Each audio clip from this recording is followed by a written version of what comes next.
What happens when emotion, intuition, and awareness all meet at a turning point? This Pisces full moon is a lunar eclipse, and the astrology creates a fascinating tension between what we already know and something within us that's been asking to be felt differently. Hey there, this is Jojo from 7th Plane Healings and astrojo.com with the Astrosonics, where we go on a cosmic sound journey together. And welcome to Astrosonics, where astrology, sound, and intention come together to explore the energy of the cosmos through planetary frequencies. So each week we explore the astrology of the moment, not just to understand what's happening in the sky, but to experience these archetypal energies through the resonance of planetary tuning forks. And today we are exploring the full moon in Pisces, and this on the 28th of August at 2:18 p.m. Australian Eastern Standard Time. And the moon is our focal planet, and she's sitting in Pisces opposite the sun in Virgo. And what's really interesting in the structure around this opposition is the moon is also opposite Mercury and the South Node, and while it's conjunct the North Node. So the sun is part of the conjunction cluster with Mercury and South Node. It's creating a very clear access between what is familiar and what is calling us forward. And then we have the moon in a square with Uranus. It's adding an element of unpredictability and awakening. And surrounding all of that are some much softer, supportive relationships with Ceres, Mars, Chiron, Vesta, and along with some subtle semi-sextile relationships with Neptune, Pluto, and Juno. So rather than just one simple message, this full moon seems to offer a whole landscape to explore. It's reflective and receptive, and ultimately it's asking us to become more coherent about what we feel and what we know and where we're going. Before we dive in, just a quick note: if you'd like to experience your own Astrosonics tune-up, you'll find more details below. So each one does include a custom planetary sound bath, an in-depth astrological report, practical guidance based on your own birth chart or your solar return or the current transits, depending on which you choose to choose. And if you're enjoying these journeys, I'd love your support by liking, subscribing, and sharing this channel. You can also listen on Spotify if you prefer to listen in an audio-only experience. You also find more about my attuned coherent energy pendants. A lot of you have been asking about them, so there's more in the description if that resonate with you. And in this episode, we will be exploring the deeper meaning of this Pisces full moon and the lunar eclipse, the powerful relationship between the moon, the North Node, and the Sun-Mercury South Node cluster. And then we'll move into a planetary tuning fork sound bath, which is giving you some space to experience the symbology through sound. So settle in. This one is reflective, receptive, and coherent. And here is the astro breakdown. So we do have a full moon, and it's traditionally a moment of illumination. So the sun and the moon, they stand opposite one another, bringing something into greater awareness. And also we do have the lunar eclipse. So this symbolism becomes particularly more significant. Our focal planet is the moon in Pisces, and Pisces invites us into the realm of feeling, intuition, imagination, compassion, and the less tangible layers of experience. But opposite that is the sun in Virgo, and this brings us back towards discernment, refinement, practical awareness, and the questions of what can actually be integrated into everyday life. So there's an interesting conversation happening between feeling and discernment. And because the moon is conjunct the North Node, whilst it's opposing the Sun, Mercury, and the South Node, it becomes one of the defining structural features of this full moon. So it creates a symbolic movement between what is familiar and what is emerging. We've got the moon also squaring Uranus. This adds another layer. So something unexpected can interrupt the usual pattern. A new perspective or a sudden realization.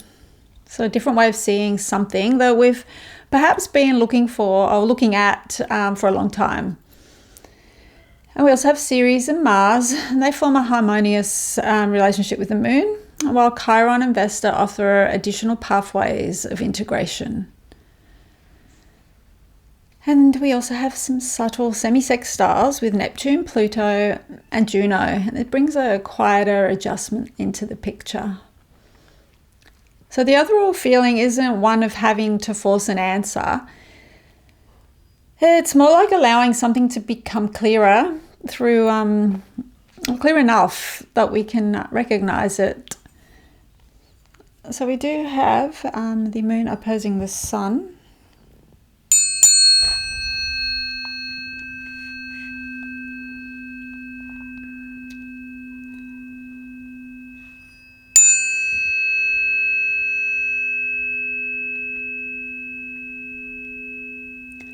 So the Pisces moon brings us into feeling, intuition, and the inner landscape, while the Virgo sun asks us to bring awareness into the practical details of life. Pisces can sense the whole picture, and Virgo wants to understand what is actually useful, what needs refinement, and what can just be lived. And because this is also a lunar eclipse, it gives the moment an additional quality of reflection, a pause in which something that's already present can become more visible. And we have the moon opposite Mercury.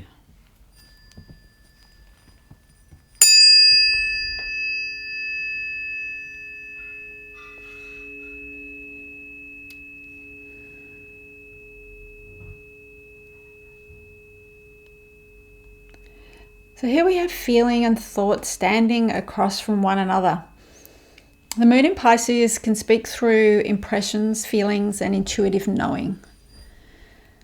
Mercury in Virgo wants language. It wants detail. It wants to name things accurately. Sometimes what we feel doesn't arrive in a neat sentence.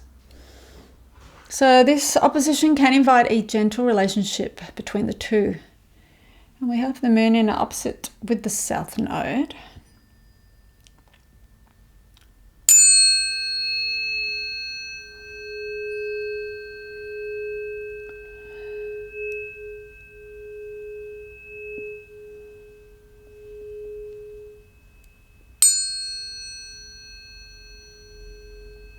So the South Node is associated symbolically with familiar patterns, established ways of responding, and the territory that we already know.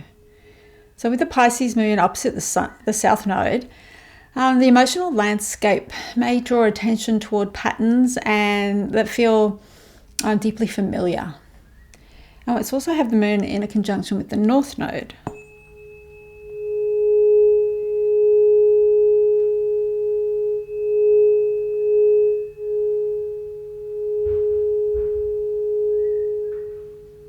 So this is one of the most important relationships in the whole configuration.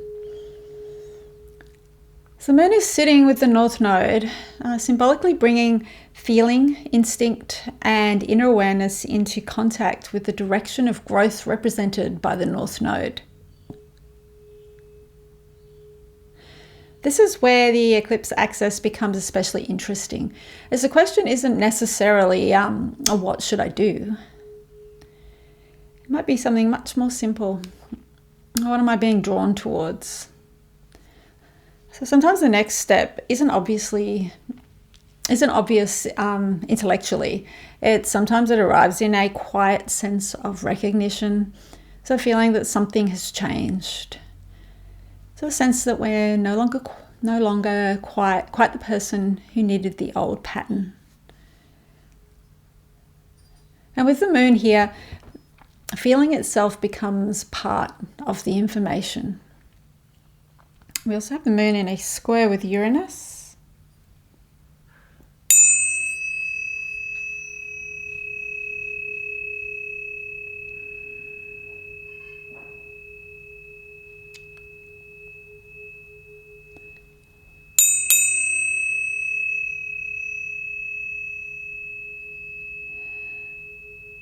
So Uranus has a very different quality from the soft, receptive Pisces moon. It can introduce surprise, a change of perspective, or a disruption to the expected rhythm. So this is a dynamic energy, and it doesn't necessarily need to be acted upon immediately. So sometimes the most useful thing we can do with an unexpected insight is to just simply let it breathe. And we also have the moon in a trine with Ceres.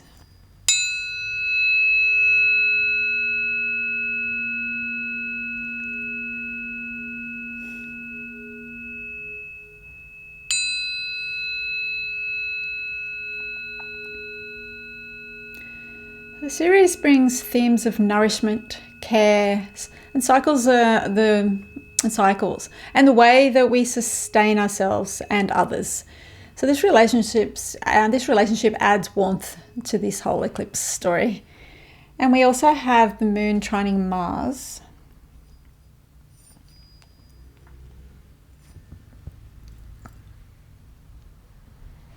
There we go.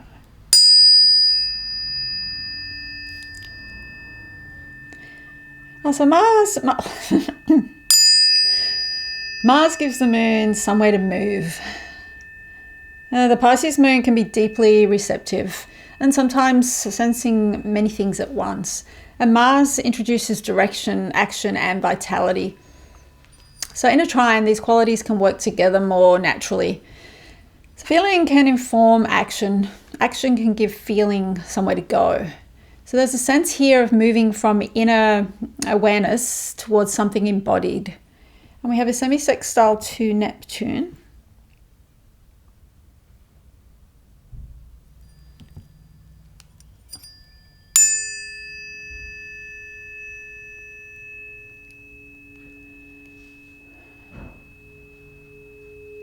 So the moon and Neptune, they share an affinity with the emotional, imaginative, and intuitive realms. And here their relationship is one of gentle adjustment. It doesn't need to be dramatic. It just feels something without immediately needing to define it. And the moon semi-sextile Pluto.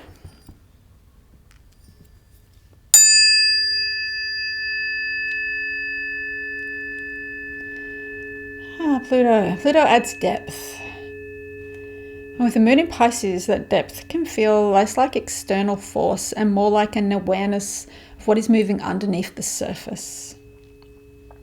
It's a subtle shift in emotional perspective. It's not necessarily about dramatic transformation. It could be much more intimate than that. We have the moon in a semi-sextile with Juno.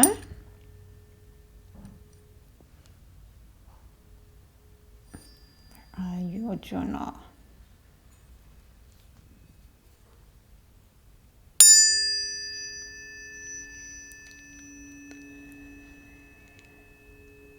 Juno brings themes of commitment, agreement, and the relationships that we consciously choose to honour. With the moon, this creates a subtle question around emotional truth and commitment. It's a gentle adjustment rather than a demand. It's like a chance to bring feeling and commitment a little closer together. We have moon in a sextile with Chiron.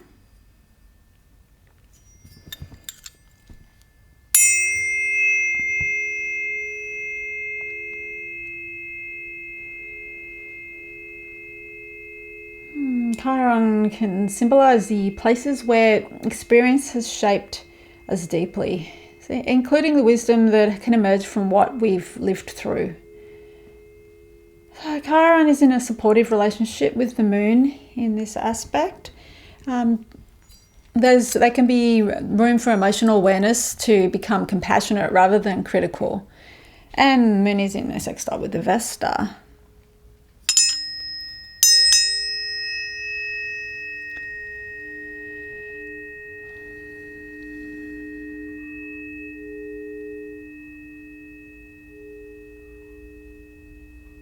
Vesta speaks to devotion, focus, sacred attention, and the things that we choose to tend.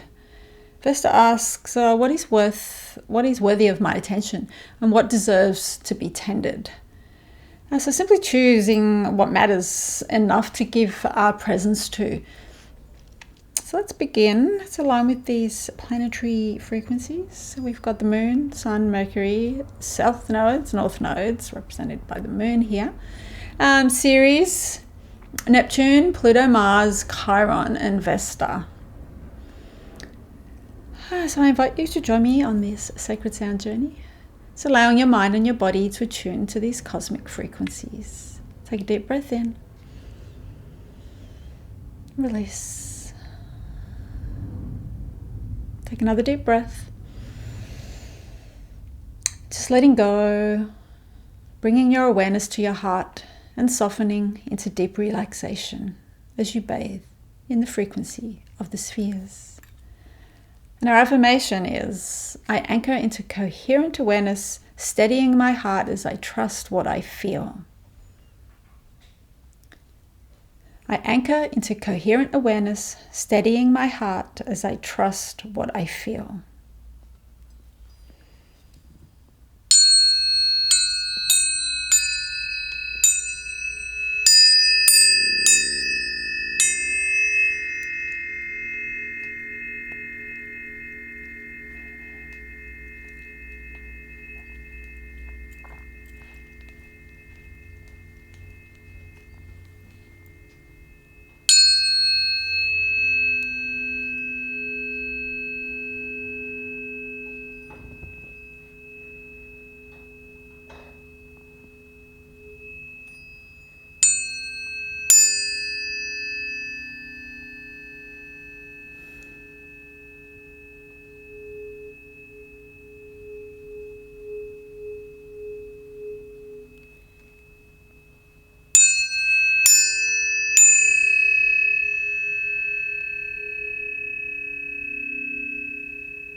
Just take a moment to integrate these planetary energies, just feeling balance and harmony within.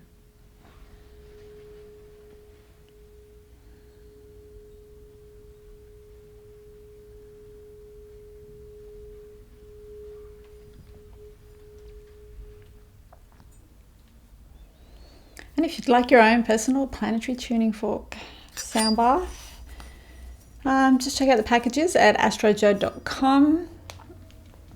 You get a personal astrosonic sound bath with your astro breakdown. You get a sound bath only version and an audio version so that you can listen on repeat whilst you meditate if you want to. If you want a quick tune up. And there's also a guide and a 90-page integration checklist, Astrosonics resonance summary, a full professional astrological report. So over 20 pages long. It's a deep dive into your natal chart, your solar return, or your transits. So it depends on which package you choose. And there's also a custom astrological chart that comes with it, the image of your chart. And so if you're curious about my Attune Coherence Bioresonance Jewelry, which is designed to anchor your nervous system and shield your biofield from modern environmental stress, you can find more at seventhplanehealings.com. It's on a leather cord. This is the 18-inch, and there's a 22-inch cord as well. You can get the faux leather if you don't want the kangaroo. Features a hand-wound bifilar copper coil. Nikola Tesla style is cut to the length of the sacred cubit, and it's imprinted with supportive frequencies using Rife technology and scalar field technology. This is the gold one. This is the rose gold. It also comes with a theta healing energy download imprinted into the pendant. So you just say yes, and that's available to you. And that's the silver one. And thank you for joining me on this cosmic sound adventure. If you haven't already, please like, share, subscribe if you want more weekly Astrosonics journey. Also a Spotify version if you prefer to listen that way. And let's tune into the universe together.